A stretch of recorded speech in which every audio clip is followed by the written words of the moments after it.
Well, thank you so much for joining us for another episode of Policy Gone Viral. We have the pleasure of talking with Clay Ingram, CEO of Volunteer Florida today. Clay, thanks so much for taking a few minutes out of your day. We hope that you and your family are staying safe and healthy throughout all this, but we appreciate you taking a few minutes to join us. Thank you. Happy to do it. And thank you. Love JMI. I appreciate the work you guys do. And this is a pleasure to be here with you. Great. Well, looking at the pandemic related to volunteerism, just start out by telling us a little bit about how has the pandemic been impacting volunteerism in Florida?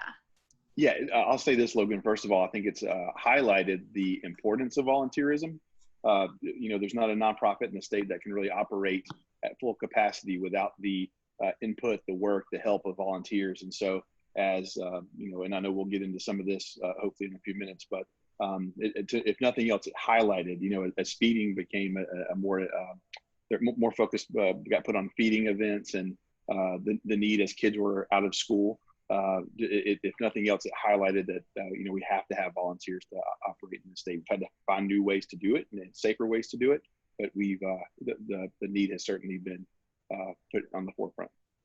And I guess looking to the future, as we open up the economy again, what is the future of volunteerism look like? Yeah, great question. So, we launched a web portal called Volunteer Connect back in November. First Lady Casey DeSantis helped us roll that out. You guys had me there. Yeah, I had a quick interview with Bob. Yep. Yeah, and I appreciate that. But, something that we contemplated with the rollout of Volunteer Connect was the importance of, in the future, of virtual volunteer opportunities. And so we talked about that. We began to have conversations with our partners. The nonprofit partners. Some of them already had virtual opportunities, some did not. But again, as we look at sort of a new way of doing things, that idea of virtual volunteer opportunities, along with the traditional opportunities, has become even more important. And I think it's something that could really help nonprofits and organizations that depend on volunteers in the future. So we've had some webinars, some opportunities to help organizations learn like what that really means. How to organize the opportunities and how to advertise them, how to vet volunteers and that sort of thing. So that's going to be something going forward that will be very important, along with traditional volunteerism. And I don't know if this fits in with what you asked, but going forward, we work with the Florida VOAD, the Volunteer Organizations Active in Disasters, to help come up with a set of guidelines that help organizations know how to bring volunteers in safely, how to protect the employees, the volunteers, and the publics that you're trying to serve. So having a safe way to organize traditional volunteerism is going to be important too in the future. Yeah, and that kind of segues into one of the questions that I wanted to ask is the future of volunteering, really what does it look like as we kind of exit the pandemic, not knowing whether or not kind of a second wave might happen, how strong it might be, and recognizing that even in the cases of the pandemic and of COVID that are happening, you've got folks that are kind of maybe wanting to volunteer, but they're asymptomatic or they're whatnot. How does the face of volunteering change looking at 2021 and beyond?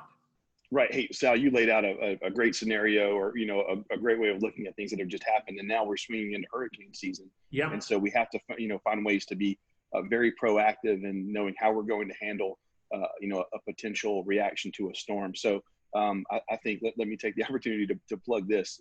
Our website, volunteerflorida.org, lists those protocols and those ways that organizations, that a volunteer or an organization that would use volunteers can go and use those protocols to keep the volunteers safe, keep your employees safe, and then again keep the public that you're trying to serve safe as well. So all of the things you highlighted, Sal, are going to be important. With the COVID activation, we saw the increased need for ways to get food to people that don't involve the traditional way we would have a food bank or things like that. So we had to come up with ways with the partners, the Feeding Florida type organizations that really have just done a stellar job in executing a strategy to get food to people without the benefit of the traditional way of doing things. And so if you're wanting to volunteer or to get to the heart of your question, Sal, or you're an organization utilizing volunteers, to take those protocols into account.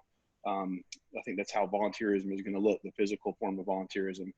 There will be, physical safety protocols that will need to be followed. And then, but all those activities still have to be done, and they need to be done. And some of them, the need is greater than it was prior to the COVID shutdown. So.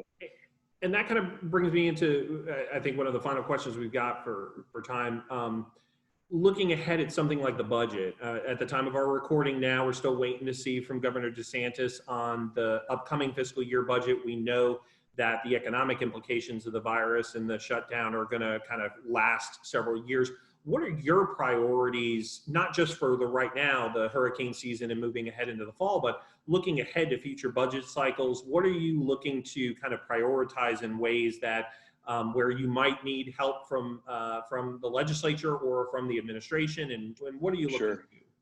So I'll say this, obviously we still rely on a portion of state funding, and that's important for us organizationally and to everyone that relies on state funding. We're largely supported by federal funds, and our flagship program is AmeriCorps. So something I think that would be important for organizations and for people looking to get involved in a very meaningful and intense way. Look at AmeriCorps. I think that something that if you have this might apply to a narrow percent of the population, but a way to go and serve your public and your friends and family.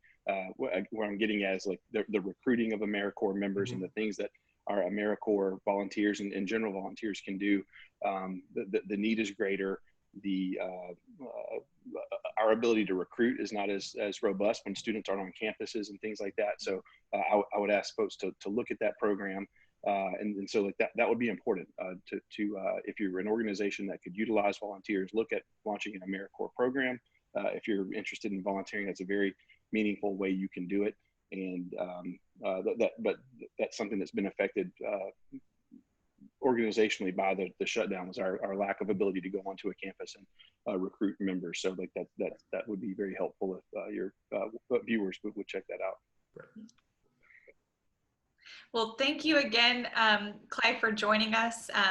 We appreciate all of the great work that you're doing at Volunteer Florida, and we hope that you all stay safe and healthy, and we will have you either on the podcast or on Policy Gone Viral again here shortly. Thank you so much. I appreciate you, both of you, and I appreciate JMI, and stay in touch. Thank you. Take care. Bye-bye.